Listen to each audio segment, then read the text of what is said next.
Hey, what's up, everybody? Welcome back to another episode of the Real Heroes Show. Cory and Nick here, and in today's video, we are going to do a very spoiler-heavy review and reaction to Episode 1 of Star Wars: The Bad Batch, which debuted today, Star Wars Day on Disney Plus, with a 70-plus minute premiere that was entitled Aftermath. Nick, how are you today, bud? Doing well, man. How about yourself? I really can't complain. I love me some Star Wars, and when I get over an hour of it, it's a good time. Yeah, I woke up at 6:45 this morning to watch it before work because I didn't want anything spoiled for me. But you know, that's the usual. I'm used to that after Mandalorian and then all the Marvel shows. So, right. What'd you think of this premiere episode? It was good. You know, I was wondering where they were gonna start off from. You know, since the last thing we saw, anything animated or that era related, was from season 7 of Clone Wars. Yeah. And we all know how the story progresses through the saga, but from the Bad Batch's perspective, where do they go? What happens to them? So, you know, it's really cool to see Dave Filoni expand on this, you know, and again, like I think what we're going to see here is going to be some amazing stuff from Filoni, per usual. So for this first episode, and especially for it to be called Aftermath, you knew it was going to be heavy, right? Yeah, the things that transpired, you know, I'm like, I hate to be so cliche, but I've got a bad feeling about this. You know, so I mean, a lot of things happened, and a couple of them I figured would happen, especially with Crosshair. Yeah, you know, I was also wondering if someone would die this episode, but I guess people did die because of Order 66. yeah, a little bit. So you know, that was really cool, and I think for the sake of seeing a young Kanan, oh my god, dude, that was pretty fun. I was like, Caleb, I'm like, isn't that a young? That's a young Kanan. Oh shit. Okay. the minute the clones said Master Balaba, I was like, oh no. Yeah. So this is pre-Order 66, but it turns out it was only by like a couple minutes. Yeah. And then little Caleb showed up, and I was just like, man, because knowing his arc from Rebels and where his character goes and the relationship he has with Hera and Ezra and Sabine and Zeb and all those other guys on the Ghost, it's like, okay, he went through some stuff, you know. Like he looked I hate to say it, but he kind of looked like a little scaredy bitch a little bit there. Yeah, I don't blame him, because I mean, you're being hunted by, you just saw your master get killed. You don't know why the clones turned on your master, and you think these other guys who are complete badasses are after you, which yes, one of them are or is after you, but again, you kind of just don't know what to think. And I thought he was going to jump off into like the ravine or whatever, and he just straight cleared that huge gap. I'm like prequel level jumps. Yeah, I'm love it. Okay, that was pretty sick. All right. Yeah. And then there was that wide shot where he's on the one side and Hunter's on the other. Yeah. Old wave act. I was like, dude, we'll get into the animation in a minute, but that first 10 minutes, dude, unreal. Like, yeah, it was heavy. It's so cool to see different perspectives on different moments in the Star Wars, you know, timeline, and just to see Order 66 again. We saw it last year during the Clone Wars from Ahsoka and Rex's perspective. Now we got it from the Bad Batch and Caleb Doom's perspective. Is pretty amazing to see. But then from there, the clones, the Bad Batch, they're called back to Kamino, which awesome to see Kamino again. Yeah. You know, I don't think that's been in any canon material since episode 2, right? Yeah, since episode 2. So that's pretty cool. You know, they went back home as it is, and the reason that they 205 days or something like that, I think they said, or yeah, they were gone for a long time, and quite a while, many missions. But you know, they get back and things are a little bit different because the Republic is now becoming the Empire. kind of seems like clones might be starting to get phased out. We get another familiar face because Tarkin shows up. Grand Moff. I don't know about you, but I thought the way they used Tarkin in this episode was great. His whole thing has always been he got rid of the clones and moved to conscripted soldiers who were of sound mind and body and just volunteered to be part of it for the Empire. And he puts them through a little bit of hell in that training exercise, using live rounds against them when they don't have live rounds. Yeah, and I kind of figured it was to hopefully, for his sake, maybe that they would get killed off or something would happen. It's like, I don't want them to die, but I want them to die. So if it does, oh well, because if they're not going to follow orders, then I don't want them a part of the Empire. And that's a big theme of this episode is following orders, right?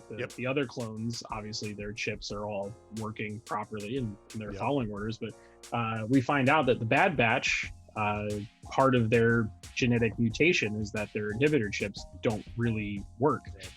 So Order 66 is not a thing for them.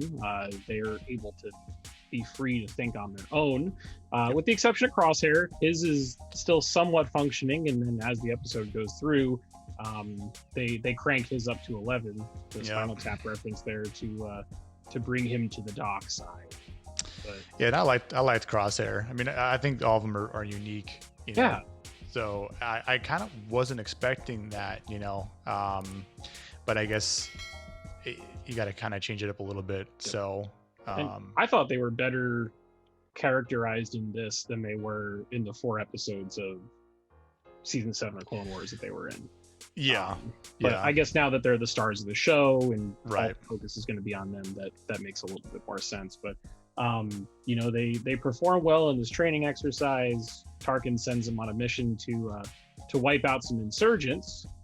It turns out those insurgents, some are old men and women, some are children, and one is another familiar face. We got Saw Gerrera in this episode, so the canon hits just keep on coming. I think that's 3 cameos in this one episode, which is pretty incredible. It's cool to see Saw again, and he has them questioning their morals, which is nice, and just a really interesting way to tie stuff into canon and make you care about these characters before they go off on what I'm expecting to be their own adventure in the next 15 episodes that we're going to get after this.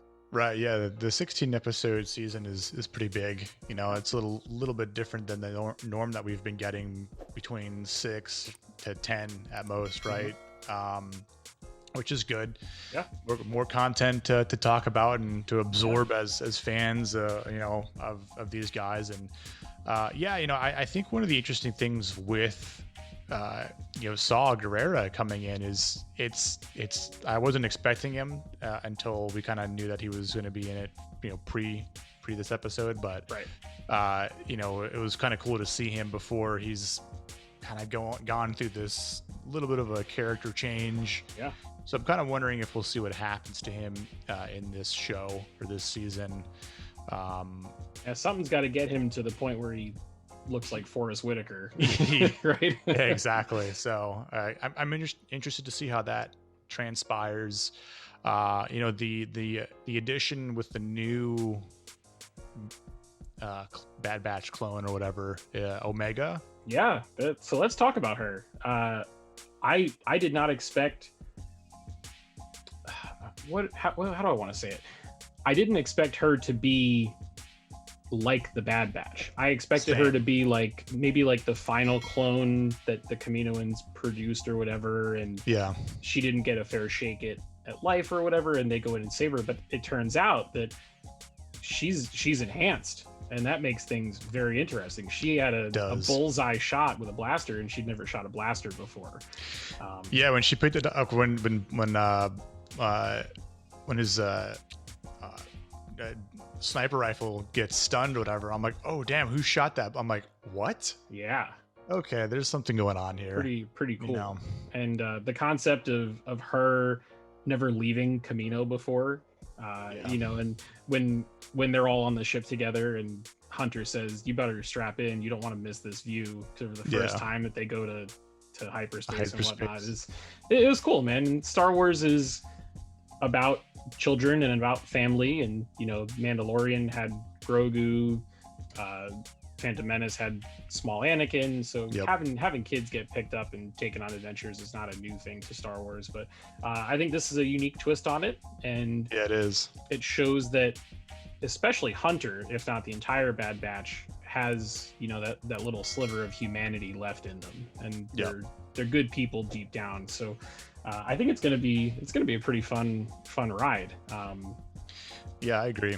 How about that animation?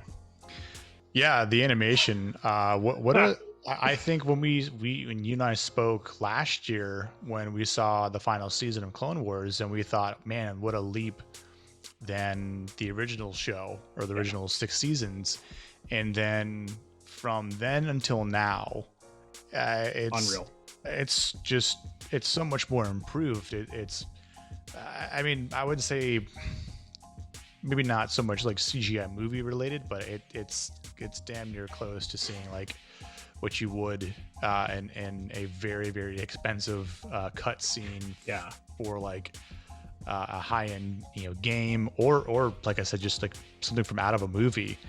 Like that scene you just referenced when Omega's in the ship and Hunter says strap in, we're you know, make the jump to hyperspace, and you can see the light speed like reflection in her eyes. It's amazing, and it just looked so crisp and so clean, and again, like so fluid, like the smoothness, the lighting, the effects that they did.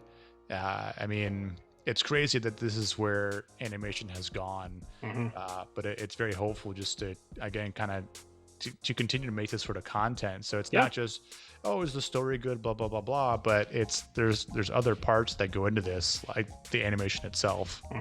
Yeah, the lighting, to me, that's just they're at a whole other level at this point. And one of the things you hear about, you know, people ask this question a lot, is Star Wars going to abandon animation now that they have live action TV shows?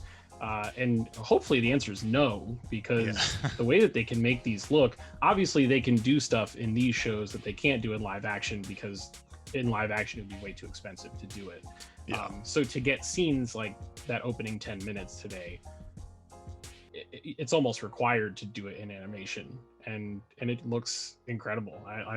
The future is very bright if that's the way they're pushing things. Like some of those shots, like their facial hair and like the stubble and everything, it almost looks like it's a real person at this point. Yeah, it's very realistic for that style of animation. And I mean, I think, you know, and once we get the numbers back after, you know, 16 weeks from now, you know, we could take a look at how well it's done, and then in comparison to other animation within Lucasfilm or even outside of Lucasfilm, right? But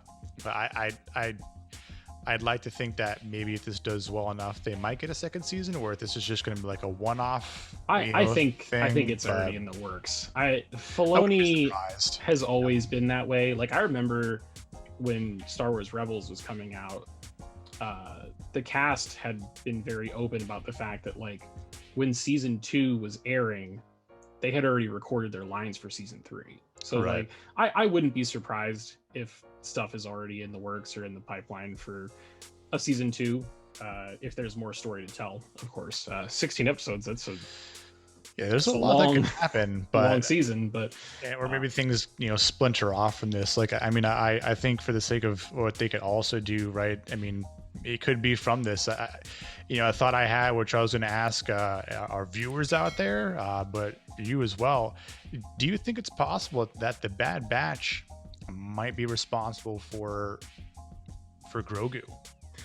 Like rescuing him? Rescuing him, yeah. Yo, fuck it. Let's do it. It's a possibility, man. Let's go. Why not? Why not throw it out there? Like, you know, I haven't seen anyone say that yet. Though again, I've kind of avoided spoilers for the most part. Yeah. But I think because of the sake of what Hunter and the rest of the crew might understand of what's going on. And like they mentioned, or he mentions at the end, they're going to, what was it, the planet or the place J19 or something like that. Yeah, they don't say the actual planet name, but or who it was, but I'm thinking I think it's Rex, which is who they're going to see. Right. And which that opens the door for Ahsoka, there are other clones that we see in Rebels that have had their chips removed. So I don't know, man. We got 3 of the cameos that we thought we were going to have over the course of the season today. So yeah. I think the only other person, we saw Rex in the trailer and we saw Fennec Shand in the trailer, but right. At this point, who else do you think is going to show up? Like, are we going to see Vader or Obi-Wan in this?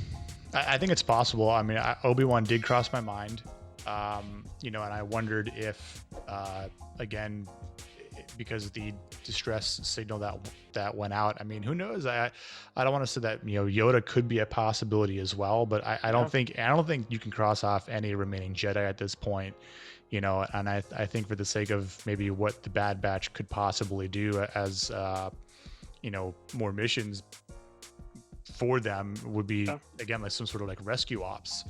And because at this point they're enemies of the Empire. Yeah, they're wanted. So it's they've really got no place to go except try and find allies that are basically like-minded. And so it'll be interesting. You know, I wonder if Hera will pop up at some point. You know, Sabine. Who knows? Like, you know, I don't know if we'll see some Mandalorians pop up in here as well. But anything's possible. Yeah, with through 16 episodes, there's a lot that can happen. Yeah. So it'll be fun. I think again, like you mentioned, this is gonna be a fun ride. Oh yeah. A little different than what we're used to from Star Wars, but again, the same sort of vibe. But at the same time, like I was thinking, this is a story about 5 clone troopers. And the first 10 minutes is full of lightsabers. So I was like, all right, I got my Force stuff. So why not? Like, bring Vader on. Where are the Inquisitors? Like, Inquisitors. Yeah. Bring them into it. Why not? It's very possible. But what would you give this 1 out of 10 to kick the season off? Man, you know, I've been thinking about it all day about what I wanted to rate it. Like, again, I don't want to rate it so high because there's a lot of episodes, and I feel like typical Real Heroes fashion. Give it some ceiling. You know, I would say again, I want to put it up maybe an 8. Okay, yeah, I think I would give it the same. Maybe like an 8.5 if I was pushing it. Right. Yeah. But just because of the fact that it felt like a movie. You know, like it was such a long episode. I love that. Longer than any episode of Mandalorian or any episode of Clone Wars outside of the movie that they did back in 2008. Yep. So really cool stuff. I'm very encouraged from what I saw. It's going to be a little weird to go to 30-minute episodes starting on Friday, but hey, we only have to wait like 2.5 days until we get another one. Content. So a solid 8.5 start is good for me. So yeah, same. Cool, man. Well, that's going to wrap it up for this one. Guys, we'd love to hear your thoughts in the comments below. Yes. If you've checked out this episode, drop us a line. Let us know what you thought of it. If you are new to the channel, please go ahead and subscribe. If you're here, which you still are, please go ahead and also click that like button. And then if you do subscribe, turn on those notifications so that way you never miss any future content for us. But until next time, we'll see you guys in the next video.